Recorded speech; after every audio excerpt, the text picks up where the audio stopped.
Oi, pessoal. Paz e graça com todos. Primeiro quero agradecer por você já ter clicado para ouvir esse vídeo. Muito obrigado. Tá chegando até vocês aí uma pregação que me mandaram na Água Rasa, por um ancião antigo. Então eu deixei lá a minha opinião com os análises vindo da Bíblia. Se puder, compartilhe. Esse áudio da pregação ainda não ficou 100% a gravação, mas se prestar bem atenção dá para ouvir. Tem irmão e irmã que está andando aí comigo já há tantos anos, sempre respeitando. Olha que ela falou, doente, mas hoje eu estou associada. Nunca pensei em parar na graça. Mas hoje tem muitos cristãos que estão parando na graça. Não tem mais respeito pela palavra, não tem mais respeito, não tem mais nada. É inerte. Então, a leitura que esse ancião fez foi 5 de São Marcos, que fala lá do gadareno, né, do demônio que foi tirado daquele rapaz expulso com a legião. Eu pergunto, de onde que ele tirou essa exortação de 5 de São Marcos? Porque eles leem direitinho, eles fazem, os líderes desta denominação, eles fazem a leitura certinha, mas o problema é a exortação. Então, de onde que ele tirou, ele conseguiu tirar isso daí de 5 de São Marcos? Eu cortei muita coisa porque é grande a exortação, mas ele pregou aí que muitos estão parando na graça, e com certeza vocês já estão cansados de ouvir que ele está se referindo de que esta graça seria a igreja. Vamos ler então em São João 1,14.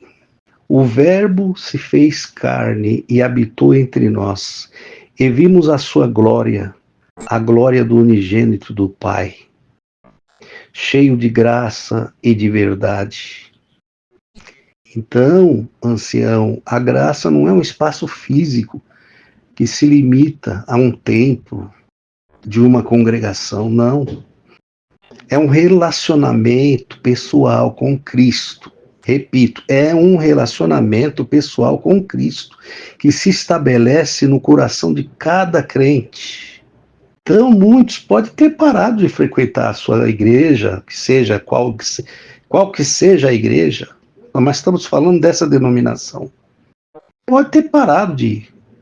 Isso não significa que essa pessoa que parou de ir na igreja, no templo, tenha abandonado a graça.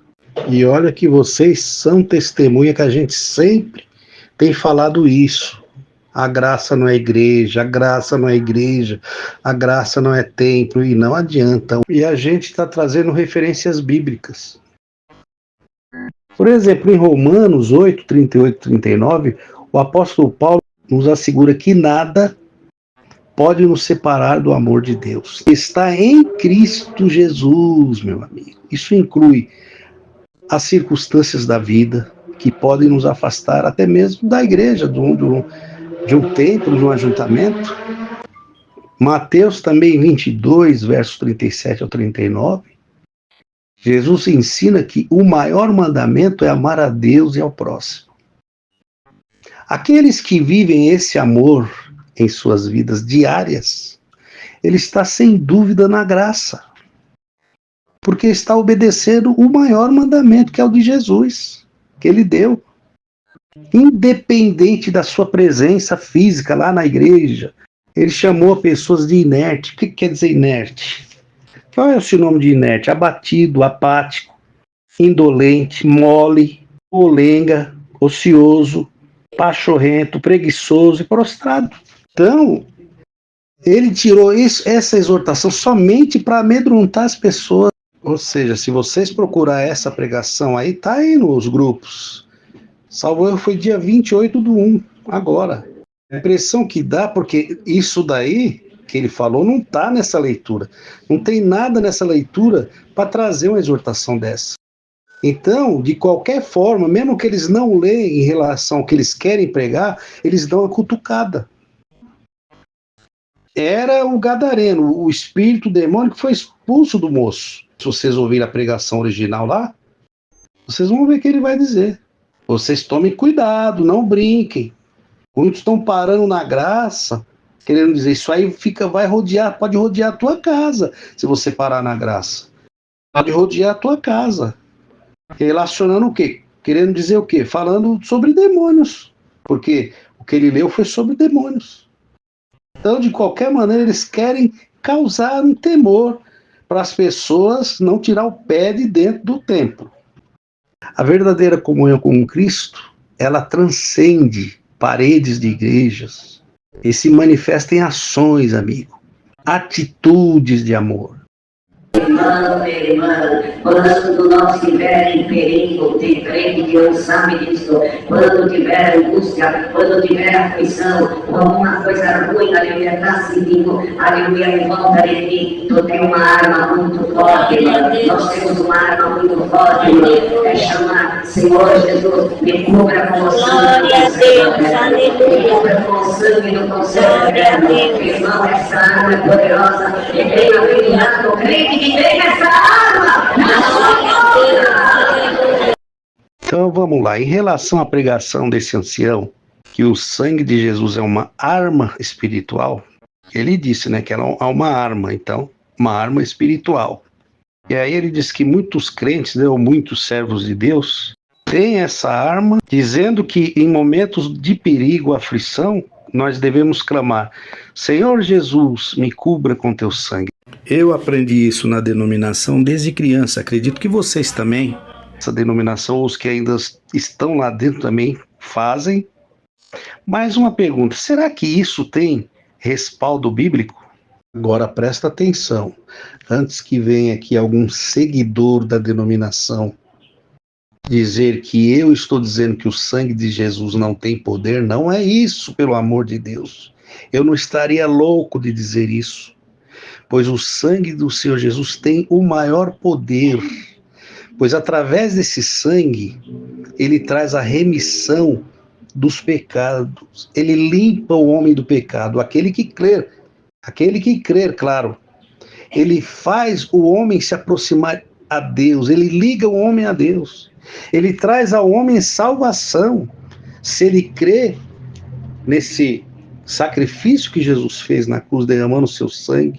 O sangue de Jesus tem tanto poder de salvação, que lá mesmo na cruz ele salvou lá um daqueles que foi crucificado.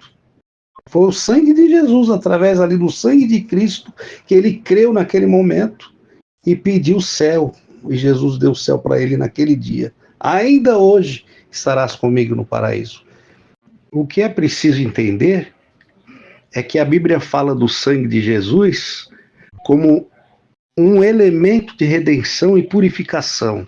Em Apocalipse capítulo 12, verso 11, está escrito: e eles venceram pelo sangue do Cordeiro e pela palavra do seu testemunho. Então esse versículo ele é frequentemente citado para enfatizar a vitória sobre o inimigo através do sacrifício de Cristo. Então isso não significa que o sangue de Jesus funcione como uma arma, no sentido literal. Então é preciso pôr na mente que Jesus Cristo, ele nunca falou que o seu sangue seria uma arma espiritual ou para ser invocada em momentos de aflição, de angústia. Não. Então, em vez de dizer que o sangue de Jesus é uma arma, como o ancião falou, isso não tem base bíblica mesmo. Melhor a gente dizer como um símbolo supremo do amor e da redenção, que foi para isso que ele derramou o sangue, para a nossa redenção. Então, tem muitas verdades das Escrituras que a gente precisa buscar. Eu preferia sair das mesmices e preferia ensinar sobre o nome de Jesus. Colossenses, por exemplo, 3:17. E quando fizerdes por palavras ou por obras, fazei tudo em nome do Senhor Jesus, dando por ele graças a Deus Pai. E o mais interessante agora, Marcos capítulo 16, verso 17 em diante. E estes sinais seguirão aos que crerem. Em meu nome expulsarão os demônios, falarão novas línguas, pegarão nas serpentes, e se beberem alguma coisa mortífera, não lhes fará dano algum. E porão as mãos sobre os enfermos e os curarão. Ele falou isso já ressuscitado. Em seguida ele foi recebido ao céu. É o nome do Senhor Jesus que você tem que chamar. Vamos ver agora a própria leitura que o ancião fez. Olha aqui, ó. Marcos 5, a palavra que ele pregou. Nós vamos lá no verso 7. E clamando com grande voz, disse: Que tenho eu contigo?